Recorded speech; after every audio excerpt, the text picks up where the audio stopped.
Dans la vie, il y a des immeubles et dans les immeubles, il y a des étages. Et pour passer d'un étage à un autre, les humanoïdes ont créé l'escalier. Bon, ils ont aussi créé les ascenseurs, mais ça m'arrange pas parce que c'est pas le sujet du jour. Aujourd'hui, on va voir 6 conseils pour bien réussir ces photos d'escalier. Allez, en avant, Guingamp.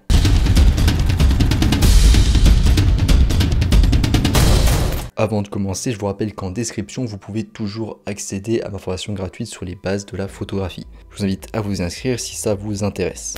Alors premier conseil, utilisez les escaliers pour guider le spectateur. L'être humain est naturellement curieux. Et ça tombe bien parce que vous pouvez exploiter cette curiosité dans vos photos d'escalier. Vous pouvez utiliser l'escalier pour attirer l'œil du spectateur. Vous pouvez attirer leur attention dans une certaine direction, notamment grâce au point de fuite. Point de fuite qu'on a déjà vu d'ailleurs cette semaine ou qu'on va voir cette semaine. Les escaliers peuvent aussi avoir une symbolique. Monter un escalier peut signifier la liberté ou la réussite, tandis que le descendre peut susciter des sentiments de peur et d'appréhension ou encore symboliser l'échec. Un escalier sinueux a une qualité mystérieuse. Nous ne savons pas où il mène, mais nous voulons absolument le savoir. Deuxième conseil, utilisez les lignes droites pour créer des motifs. Le monde qui nous entoure est composé de motifs. Et ça, l'œil, il les repère très bien et très vite. Je vous conseille d'ailleurs d'aller voir la vidéo sur le rythme et aussi sur la théorie de Gestalt. Mais parfois, nous devons changer de perspective pour mieux les voir et les apprécier. Et les escaliers en sont le parfait exemple. Les escaliers sont constitués de lignes droites, certaines longues et d'autres courtes, donc notamment avec les bords de l'escalier par exemple qui font de longues lignes droites et les marches qui font de courtes lignes droites. Ils créent des angles et dessinent de nouveaux horizons.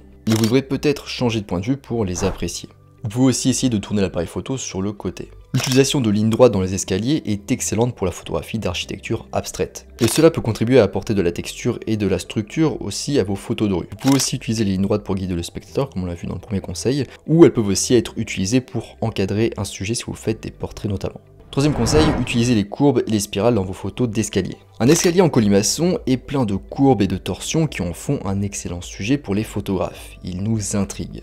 Vu d'en bas, un escalier en colimaçon nous invite à monter. Mais d'en haut, la perspective peut nous faire croire qu'il n'a pas de fin et même nous donner le vertige. Les courbes de la spirale se rétrécissent et s'enroulent autour d'un point central. Vous pouvez utiliser un grand angle pour accentuer les courbes des escaliers en colimaçon. D'ailleurs, un escalier en colimaçon n'est pas forcément rond. Vous trouverez souvent des spirales angulaires dans les immeubles de bureaux et les immeubles d'habitation. Si vous vous tenez vers le haut et regardez vers le bas à travers le centre de l'escalier, vous trouverez votre spirale. Quatrième conseil, recherchez la symétrie dans les escaliers.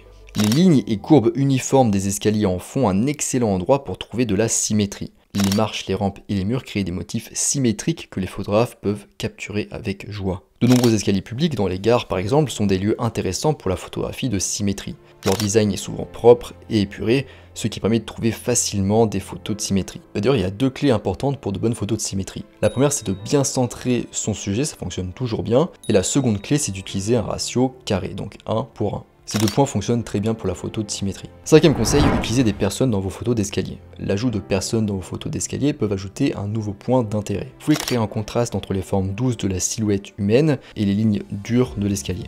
Les personnes peuvent également être utilisées pour guider le spectateur. Si le sujet monte les escaliers, nos yeux le suivront naturellement. Sixième conseil, donnez vie à vos escaliers grâce au mouvement. Vous pouvez ajouter du mouvement à vos photos d'escalier même s'ils sont eux immobiles. Par exemple, un escalier droit ou en colimaçon dans un lieu public peut être animé par le va-et-vient des gens. Et l'utilisation d'une longue pause est un excellent moyen pour ajouter du flou de mouvement et donc du mouvement à vos photos d'escalier. Là aussi, les gens en mouvement ajoutent des formes douces qui vont venir contraster avec les lignes dures de vos escaliers. Voilà, on est à la fin de cette vidéo sur 6 conseils pour bien réussir vos photos d'escalier. J'espère que ça vous a plu, que vous aurez chopé 2-3 conseils intéressants. Je vous rappelle qu'en description, vous pouvez accéder toujours à ma formation gratuite sur les bases de la photographie.